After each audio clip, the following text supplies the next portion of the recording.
এই ঝিলের পাশে দাঁড়িয়ে গীতিকার ফজলে খোদার কয়েকটি লাইন খুব মনে পড়ছে।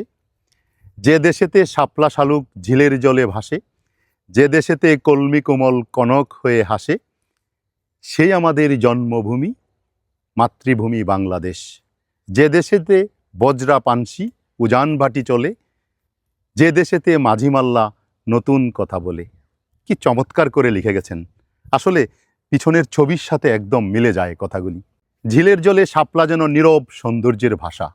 চারপাশে জল থমকে থাকে, আকাশ থেকে আলো এসে শাপলার পাতায় যখন পতিত হয় তখন ঝিকিমিকি করে, আর শাপলা ফুল যেন সেই দৃশ্য মুগ্ধতায় দেখতে থাকে। কোনো তাড়া নেই, কোনো উচ্চস্বরে জানান দেওয়ার প্রয়োজন নেই, সে শুধু গোলাপি আবা মেখে বসে থাকে। দেখেন কি চমৎকার আমার পিছনটায়। কাদা আর জলের গভীরতা থেকে উঠে আসলেও শাপলাকে কখনো মলিন লাগে না। তার গোলাপি পাপড়িতে লেগে আছে যেন শান্তির ছোঁয়া। ঝিলের ঢেউ হালকা দোল খেলে শাপলাও দুলে উঠে, তখন মনে হয় যেন প্রকৃতির সাথে তার নীরব কথোপকথন চলছে। শাপলা আমাদের মনে করিয়ে দেয় সৌন্দর্য সবসময় আলাদা করে প্রদর্শন করতে হয় না, অনেক সময় তা নিঃশব্দেই ফুটে ওঠে, ঠিক ঝিলের জলে ভেসে থাকা শাপলার মতো।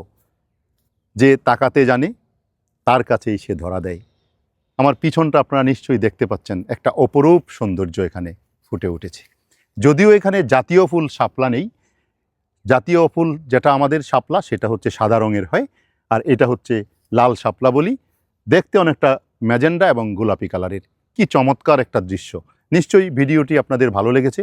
ভিডিওতে বর্ণিত এই যে শাপলা ফুল দেখালাম, যদি আপনাদের ভালো লেগে থাকে তাহলে অবশ্যই কমেন্টে আপনাদের অনুভূতি জানিয়ে যাবেন।